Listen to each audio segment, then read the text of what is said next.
আজকে আমাদের দেশনেত্রী মরহুমা বেগম খালেদা জিয়ার মাগফিরাত কামনায় এই মাহফিলে উপস্থিত আপনাদের সকলের প্রতি আমি কৃতজ্ঞতা জানাচ্ছি। মরহুমার প্রতি তার রুহের মাগফিরাতের জন্য আপনারা সূরা ফাতিহা পাঠ করেছেন, কুল হু আল্লাহ পাঠ করেছেন, সূরা ইখলাস, দরুদ শরীফ পাঠ করেছেন। এটাই ওনার রুহে যাবে, সওয়াব বকশিশ ফরমাবে। আপনাদের সবারই দিলের মধ্যে দেশনেত্রী বেগম খালেদা জিয়ার জন্য আপনাদের মায়া আছে, দরদ আছে, দোয়া করেন, আমরা জানি।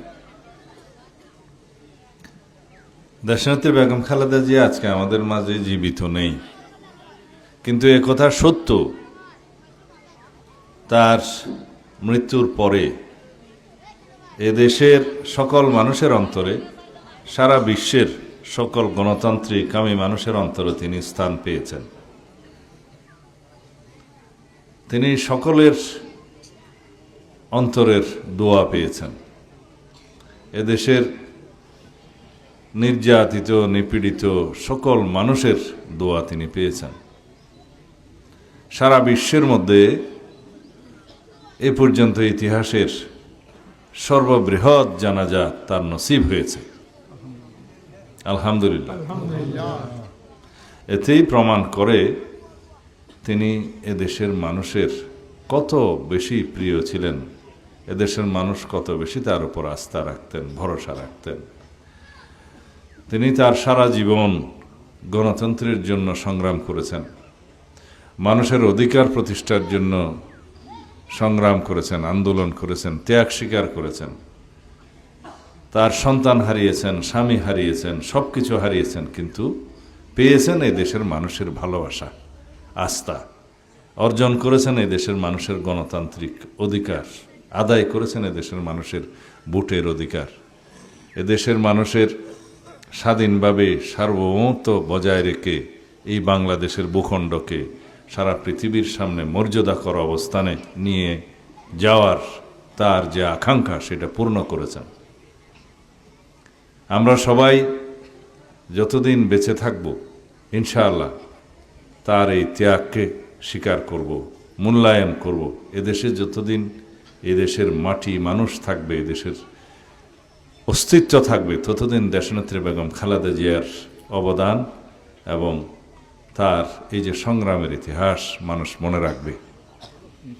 এদেশের স্বাধীনতা, সার্বভৌমত্ব, গণতন্ত্র তার এই সংগ্রামের ফলে সুদৃঢ় হয়েছে। মানুষের গণতান্ত্রিক অধিকার আদায়ে, সাংবিধানিক অধিকার প্রতিষ্ঠায় তার যে সারা জীবনের সংগ্রাম, ত্যাগ, অবদান, সেটা আমরা কৃতজ্ঞতার সাথে স্মরণ করি, এদেশের মানুষ স্মরণ করে। তাই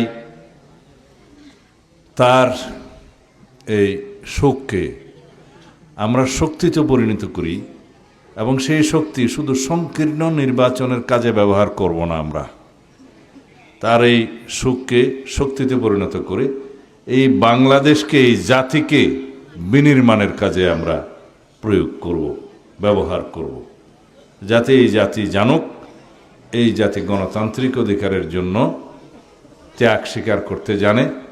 এই জাতি করদ রাজ্য হওয়ার জন্য নির্মিত হয় নাই, সৃষ্টি হয় নাই।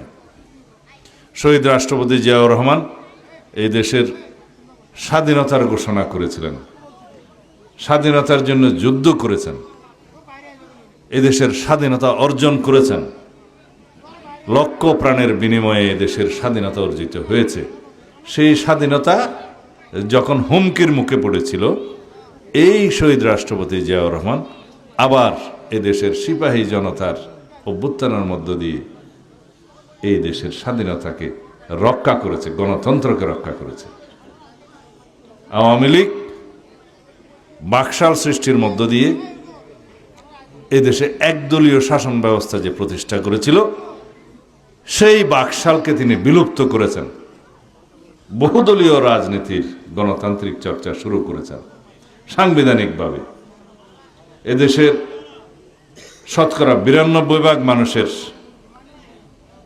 ধর্মীয় অনুভূতিকে সম্মান জানিয়ে বিসমিল্লাহির রহমানির রহিম সংযুক্ত করেছেন সংবিধানে। মহান আল্লাহর উপর আস্থা এবং বিশ্বাসকে রাষ্ট্র পরিচালনার মূলনীতি হিসেবে ঘোষণা করে সংবিধানে স্থান দিয়েছেন, আপনারা সবাই জানেন। কিন্তু এই মহান আল্লাহর উপর আস্থা এবং বিশ্বাসকে বিলুপ্ত করে দিয়েছিল ফ্যাসিস্ট শেখ হাসিনার সরকার সংবিধান থেকে, এটা আপনারা জানেন।